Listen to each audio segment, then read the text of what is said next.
وأشهد حملة عرشك وملائكتك وجميع خلقك أنك أنت الله لا إله إلا أنت وأن محمدا عبدك ورسولك. اللهم إني أصبحت أشهدك وأشهد حملة عرشك وملائكتك وجميع خلقك أنك أنت الله لا إله إلا أنت وأن محمدا عبدك ورسولك.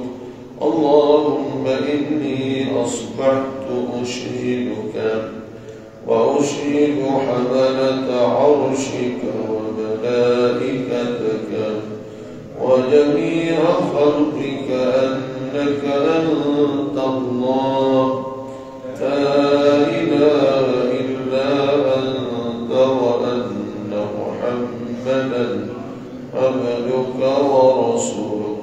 اللهم إني أسألك العفو والعافية في الدنيا والآخرة. اللهم إني أسألك العفو والعافية في ديني ودنياي وأهلي ومالي. اللهم استر عوراتي وآمن روعاتي. اللهم احفظني من بين يدي ومن خلفي وعن يميني وعن شمالي ومن فوقي وأعوذ بعظمتك أن أغتال من تحتي. حسبنا الله ونعم الوكيل. حسبي الله لا إله إلا هو عليه توكلت وهو رب العرش العظيم. ولا حول ولا قوة إلا بالله العلي العظيم. بسم الله الرحمن الرحيم. السلام عليكم ورحمة الله وبركاته. الحمد لله رب العالمين والصلاة والسلام على أشرف الأنبياء والمرسلين نبينا محمد وعلى آله وصحبه أجمعين. اللهم علمنا ما جهلنا وذكرنا ما نسينا. Kawan dikasih sekalian, alhamdulillah kita bersyukur pada Allah Subhanahu wa taala.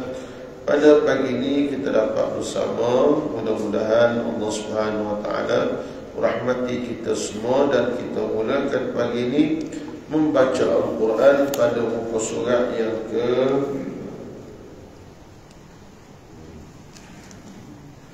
425. أعوذ بالله من الشيطان الرجيم. بسم الله الرحمن الرحيم.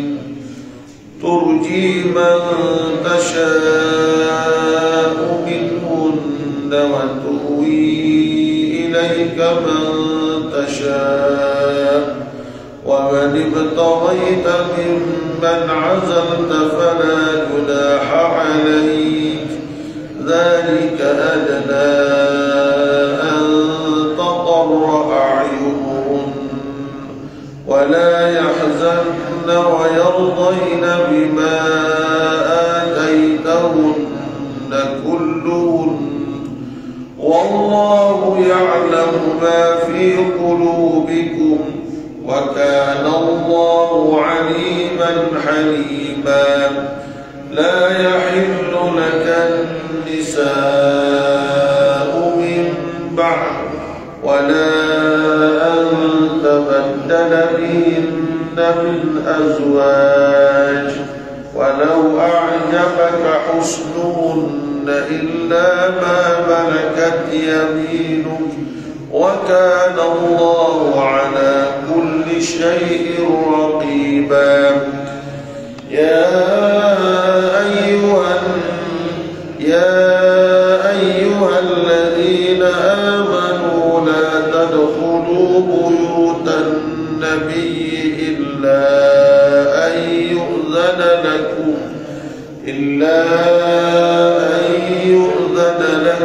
إلى طعام غير ناظرين إناء ولكن إذا دعيتم فادخلوا فإذا طعمتم فانتشروا ولا مستأنسين لحديث إن ذلكم كان يؤذي النبي فنستحيي منكم والله لا يستحيي من الحق. وإذا سألتموهن متاعا فاسألوهن من وراء حجاب ذلكم أطهر لقلوبكم وقلوبهن وما كان لكم أن تؤذوا رسول الله ولا أن تنكحوا أزواجه من بعده أبدا إن ذلكم كان عند الله عظيما. إن تبدوا شيئا أو تخفوه فإن الله كان بكل شيء عليما. لا جناح عليهن في آبائهن ولا أبنائهن ولا إخوانهن ولا أبناء إخوانهن ولا أبناء أخواتهن ولا نسائهن ولا ما ملكت أيمانهن واتقين الله إن الله كان على كل شيء شهيدا. إن الله وملائكته يصلون على النبي يا أيها الذين آمنوا صلوا عليه وسلموا تسليما. إن الذين يؤذون الله ورسوله لعنهم الله في الدنيا والآخرة وأعد لهم عذابا مهينا. والذين يؤذون المؤمنين والمؤمنات بغير ما اكتسبوا وقد احتملوا بهتانا وإثما مبينا. يا أيها النبي قل لأزواجك وبناتك ونساء المؤمنين يدنين عليهن من جلابيبهن ذلك أدنى أن يعرفن فلا يؤذين وكان الله غفورا رحيما. لئن لم ينته المنافقون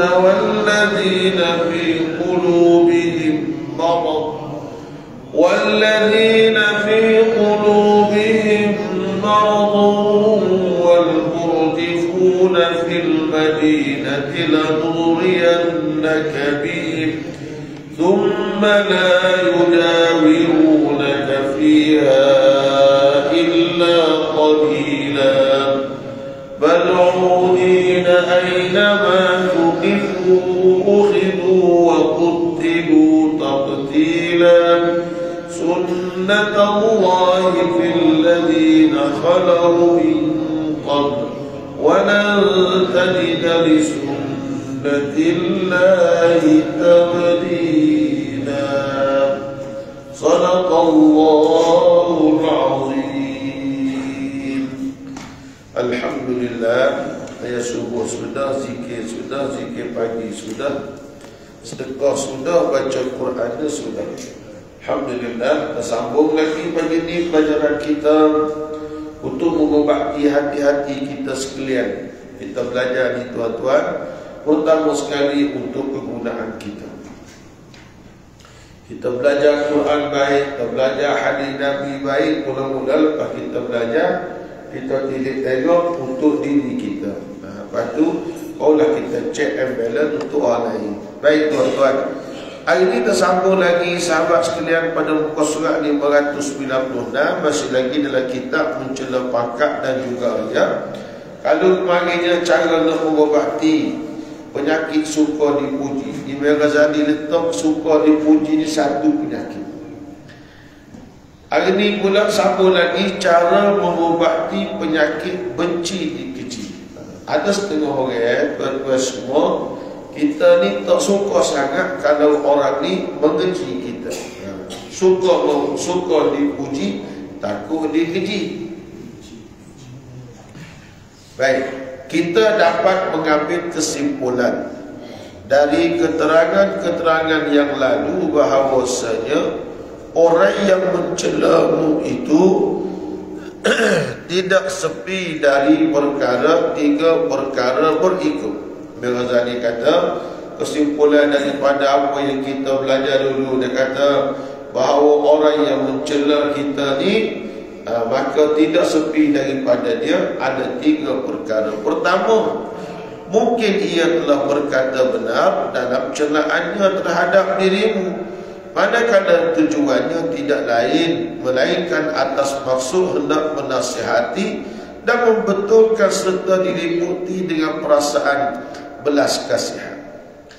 Yang pertama, Imam Ghazali kata boleh jadi orang itu betul kalau dia kata benar segala dia cela terhadap diri kita. Tujuan dia betul juga, nak menasihati kita dan membentuk kita. Pasal apa? Dia royak kita barang betul, nak menasihati kita, dia siap pada kita. Hal ni boleh kita faham. Pasal orang tu kata kita tu dengan betul. Tapi tengoklah pada keadaan. Banyak lagi kena fikir pada keadaannya, pada tempatnya. Ini adalah syarah orang kita tu. Yang kedua, mungkin ia telah berkata benar dalam celaannya itu, tetapi maksudnya ialah untuk menyakiti hatimu dan sengaja menunjukkan keburukanmu dengan tujuan untuk menghinamu. Yang kedua, yang Ghazali kata betul dia royak, tapi maksud tak comel, maksud nak menyakiti hati kita atau sengaja nak buruk kita dengan tujuan nak menghina kita. Dua. Nombor tiga, mungkin juga ia telah mengadakan celaan itu secara tidak benar. Ni yang tiga ni berat penyakit. Jadi kata kepada kita ni benda yang kita sendiri tidak tahu. Baik, apa syaratnya? Andai kata ia tergolong dalam kategori yang pertama. Dan mana pertama tu? Dia berkata benar, tujuan dia nak menasihati kita, nak betul diri kita, iaitu segala ucapan itu benar, tujuan untuk menasihat dan membetulkan, maka tidaklah wajar jika anda mencelanya, dan menunjukkan sikap marah terhadapnya. Apalagi jika anda menyimpan dalam hatimu perasaan dendam khusumah, dendam perbalahan, perbalahan terhadapnya pula, maka sepatutnya anda merasa senang dan lega terhadap petunjuk seumpama itu, laksana seorang yang menerima suatu hadiah daripada rakannya. Katakanlah orang yang mencela kita ni dia betul.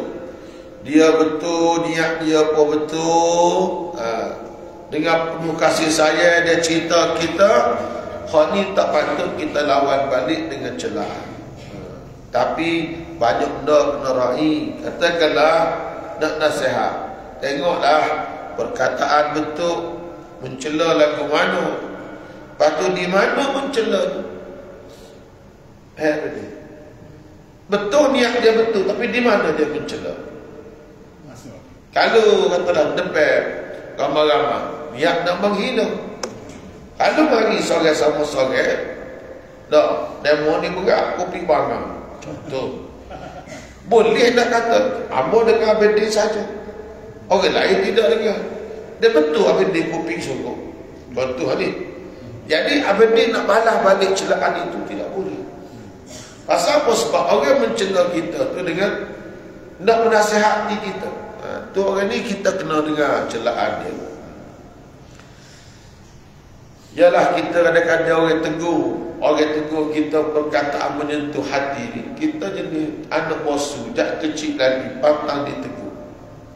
Lagu mana? Masalah lah kita. Tapi kalau kita orang tegur benda tu, cara tegur dia molek, tepak pun molek, dia kata kita molek, orang lain pun tak ada, kita dengar. Dengar tak?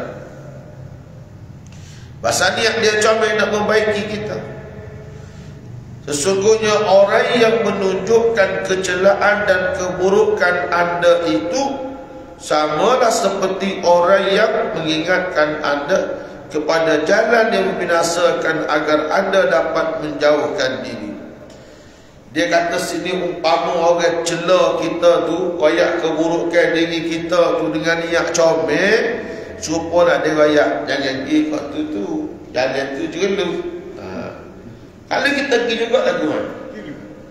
Jeluh lah. Tak, dengan pergi kat tu, datang buah ramai, orang jahat ramai, jangan pergi. Dia royak kita tu juga nak selamat kita. Serupa tak bila orang kata huduh ke awak, mencela awak tadi tu dengan niat nak baiki diri. Serupa waktu dia kata. Oleh itu saya gialah anda menunjukkan kegembiraan terhadap nasihat itu. Terima kasih. Pada mutarayak pada amba, maklumat ni akhirnya amba ni terselamat. Gitu. Kalau orang tu betul niat, terima kasihlah Allah dia. Nida. Kalau punah pun kata kawan, tidak kata demo. Itu berat lah gitu. Orang royak demo tu seduduk pergi. Dah, seduduk pergi lah. Misalnya dia boleh kena deh. Duk boleh kena sehari dua ni kena tambah setengah jam masuk anak balik. Bak kena masuk mana macam. Awak jalan bang. Tak jalan tunggu tu. Kalau ada dalam riwayat kita ustaz, kalau ustaz nak dekat, ustaz kena masuk paling gaul. Ustaz masuk paling gaul straight sampai di paling gaul bawah. Jabat ke dalam mereka tu, ustaz pergi straight tu Kelaweh. Lepas tu jemput jabat 3 kampung Kaabah tu. Straight lagi tu pergi kat sekolah saya.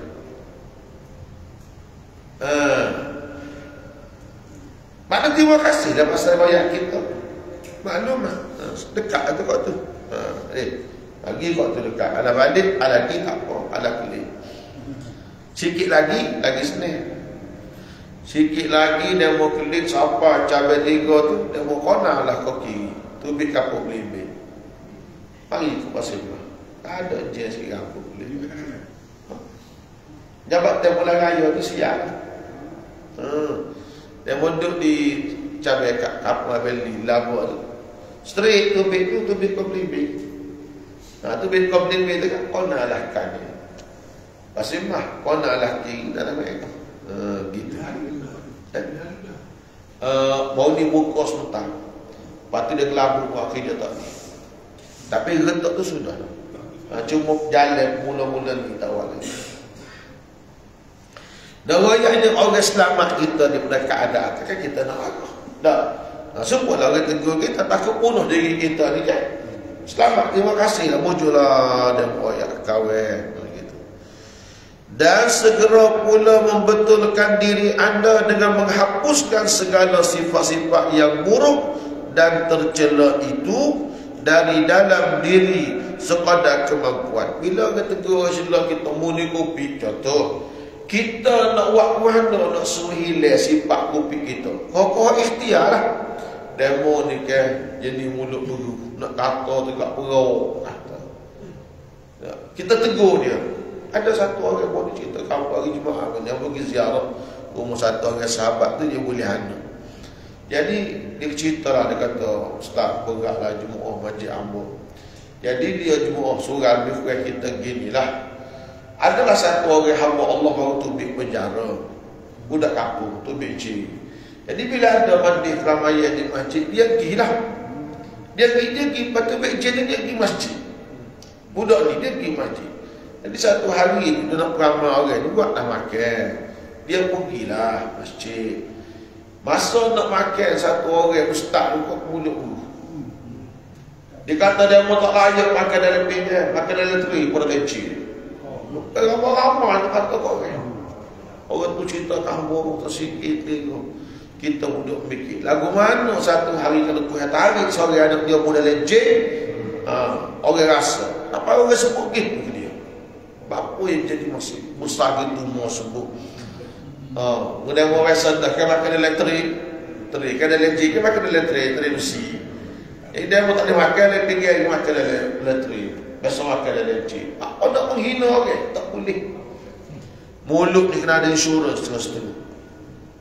Jangan sedap amu dengar atau kata kalau Tuhan tarik sikit je anak dia, sikit je anak dia naik kereta gelak mata dia tepuh kereta orang dia motor orang dengan sengaja mati orang tu lagu mana masuk lokap 3-4 hari tu bik luar jumpa kawan anak dia mau wakil leteri dia kata lagu mana.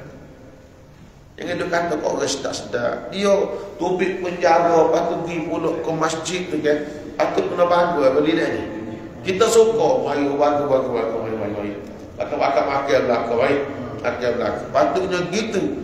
Dia mau tak ajak makan dalam pergi, dia mau makan dalam teri. Mungkin dia besok makan dalam jin. La ilaha illallah. Tuan-tuan, kalau tuan-tuan tengok sejarah setengah orang masuk J itu bicu pada kita ada orang pada akhir dah mau dengar bicara seorang ustaz yang dia ni kerja dia ni kalau nak kata orang dia pergi baca doa. Saya dengar bicara dalam TikTok dia rakam. Dia kata kadang-kadang mereka ni wajah mereka ni ceruh, mati tu tenang ceruh wajah dia kata. Dia taubat lama nak kata Tuhan. Nak cerita. Sedap kita mengatakan jangan dok hina kasih. Kalau orang kata gapo kita ni kalau orang kata kita usahalah untuk kita betul diri kita. Dah orang kata kita kopi kita buat cara ni.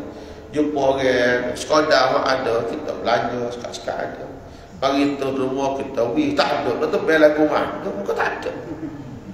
Lagi tu Allah dan musri aja dia pun tengok dah kahwin ni kaya. Ada orang cerita kampung dalam satu meeting bank. Dia kata di Malaysia di masa tu bank saya paling besar sekali. Saya orang paling kaya. Dia pun tambah lagi. Saya juga orang paling kaya hutang. Sebab bukan bank komputer lah dia kata. Dia mau nampak dia kaya. Tak. Jangan. Jadi kita kalau orang kata kita benda tu ada kita kena baiki diri kita insya-Allah. Ingatlah bahawasanya segala rancangan tindak balas atau perasaan benci dan cela terhadap orang yang menasihatimu dan menunjukkan keburukanmu itu adalah suatu kebodohan. Tidak ada kebodohan yang lebih rendah daripada itu.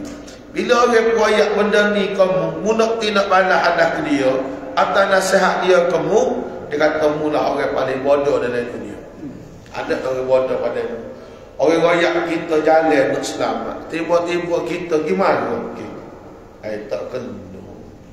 Dan tak kena. Apa rakyat kita orang saya dah tu. Orang tak tegur kita kecuali bila dia saya kita. Orang tegur dia Allah dah dah tu. Setengah orang tadi. Sekiranya ia tergolong dalam kategori yang kedua. Mana nombor dua? Dia kata benar, tapi maksud dia nak menyakiti hati kita, nak memburukkan kita dengan tujuan nak menghina kita. Lagu mana kita nak buat, kata Imam Ghazali? Iaitu maksud dari celaan itu tidak lain melainkan untuk mendedahkan keburukanmu dan menghinamu. Dalam hal ini sebenarnya anda telah pun memperoleh faedahnya, sebab celaan itu telah menyedarkan anda terhadap kekhilafan dan keaiban dirimu yang mungkin anda tidak mengetahuinya. Kemudian dapatlah anda memperbaiki diri dan membetulkan kesalahan anda itu.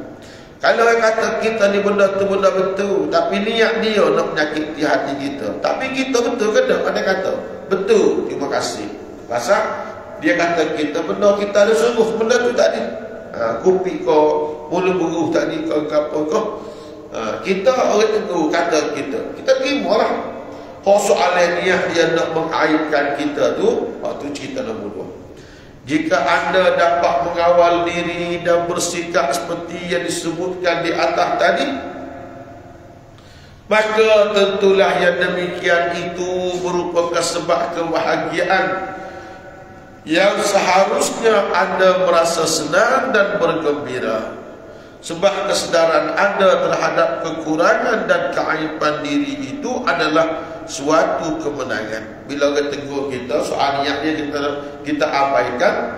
Bila kita boleh baiki, kita kohon comel. Alhamdulillah. Kalau niat orang ni kita nak kata guano, dia gini ya benda. Orang kata kita ni kan, mula-mula nak apa? Naik lah kita. Bila orang tengok balik, hebat dia. Senyap. Boleh terima tegur orang walaupun orang menghina dia. Orang pun kaji pula. Hak tu kehina tu setara mana? Hak tu kehina. Jangan kita sedap duk kata kat orang ni, jangan duk kata.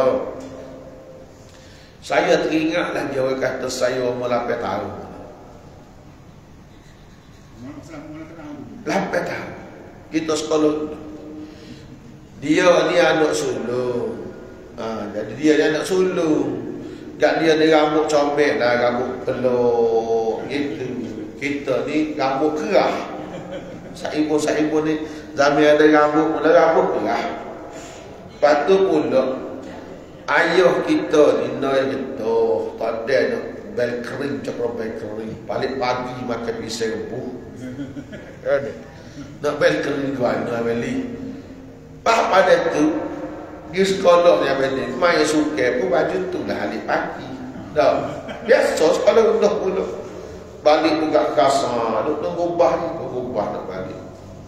Pocik dia kata kamu ni, dia kata kamu. Dia kata apa kulit kasar. Dia kata gitu. Kita ingat tu. Bahkan aku ingat rupa dia. Nak royak ni orang menghina kita ni, kita terasa. Ni anak dia terus tahu pada apa. Sayang kita juga. Akhir sekali anak dia menagih dana HIV.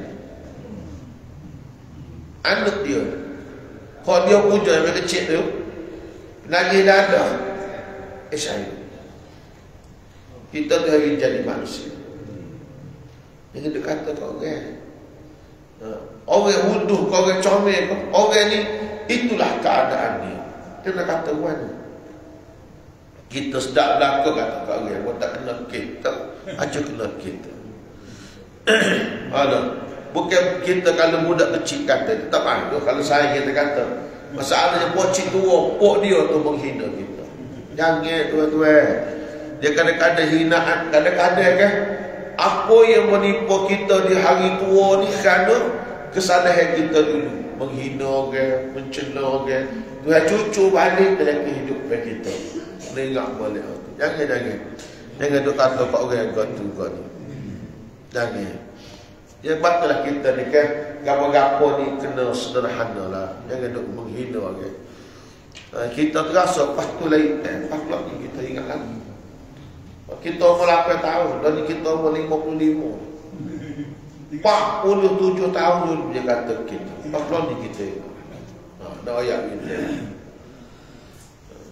Memanglah kita ngaku, kita rasa masa tu kita kecil tu apa ni. Sabu yang begitu bukan pamali supolon. Sabu tu dah sabu basuh puyuk kita pakai. Dulu ayah demo zaman muda mula mandi sabu besar. Tahu besar. Sabu besar basuh kain. Dekat dia mandi dengan waktu. Kita pergi mandi sungai yang kecil mula. Jadi dah rumah tegak. Tahu rumah tegak. Dah rumah tegak ke belubu luar sabu. Adalah aku rasa aku. Sedap dia kata. Tapi tu heru yang itu anak dia pelanggan dada berkai saya. Nak ayat minta. Ingat molek benda-benda gitu. Sedangkan segala budi pekerti yang tercela itu akan membinasakan diri di akhirat kita. Bila gawi royak kita benda, kita pun beki. Dah benar ni selamat kita di akhirat. Soalan niat dia tu betul. Biarlah nak kata gua nak dia. Jadi pasal lebih tekah tu semetah. Setiap orang tidak akan sedar akan kesalahan dan kekhilafannya, melainkan jika didedahkan oleh seterus-terusnya. Imam Ghazali kata kita tak akan sedar kesalahan kita buat kecuali seterus kita mencinta kepada kita. Dia pun nak tahu aib dia banyak mana tanya musuh dia. Hidup ni mudah. Nak tahu aib kita banyak mana tanya musuh kita. Acik dia membuka peluang kadang dia mengkritik dia.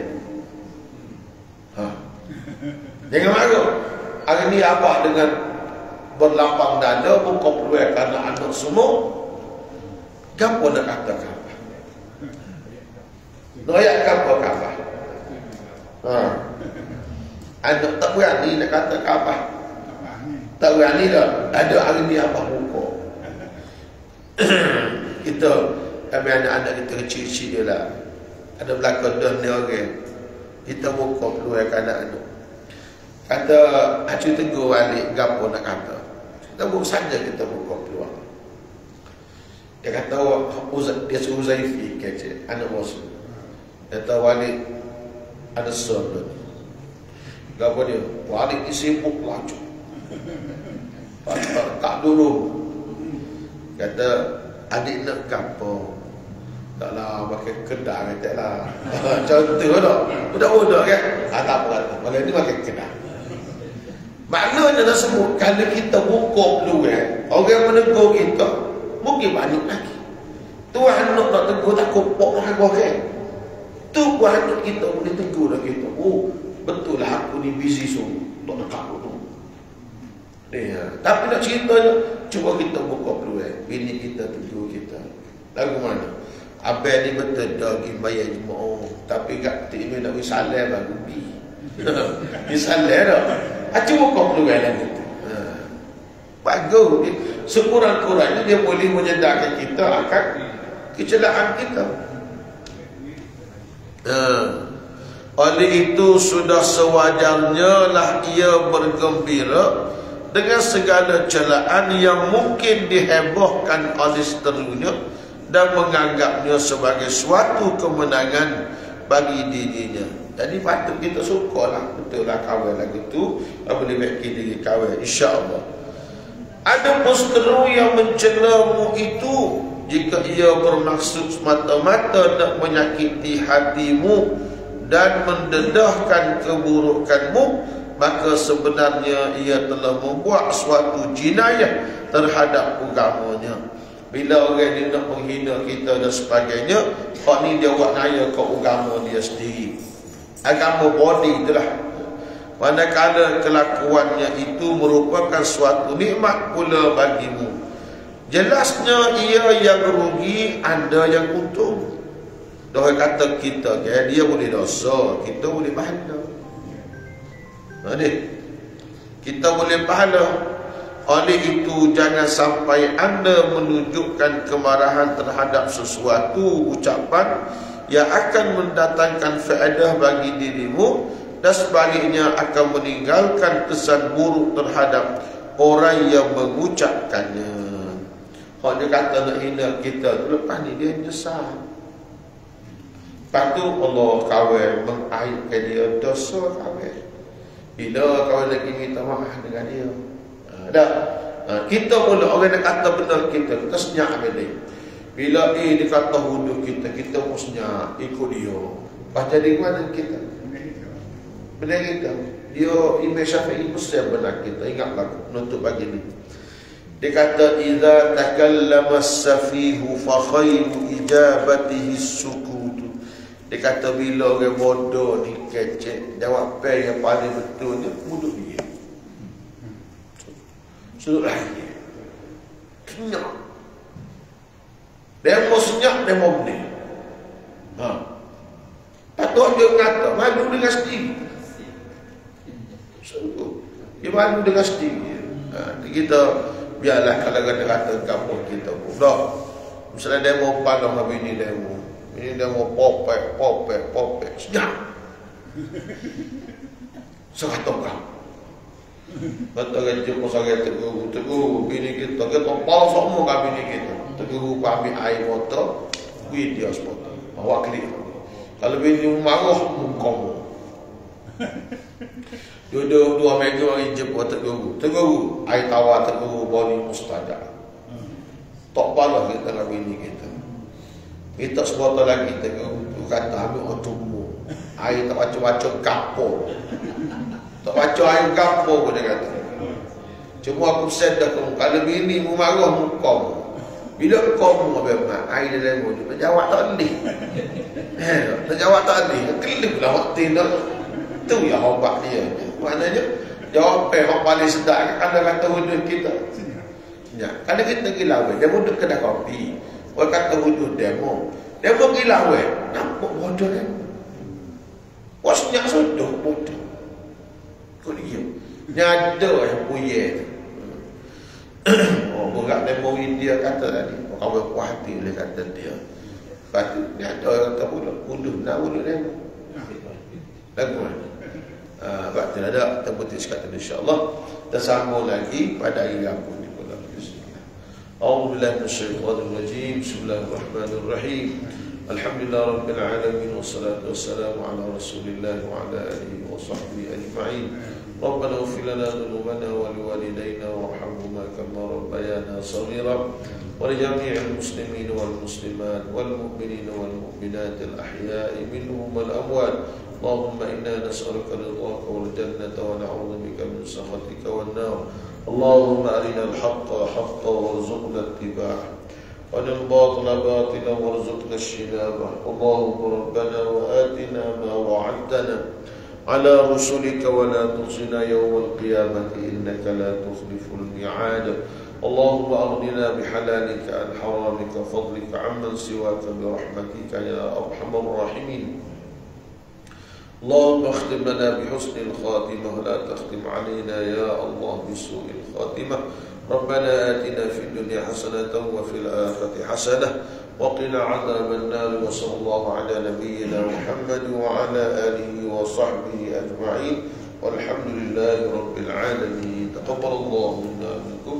تقبل يا كريم والسلام عليكم ورحمة الله.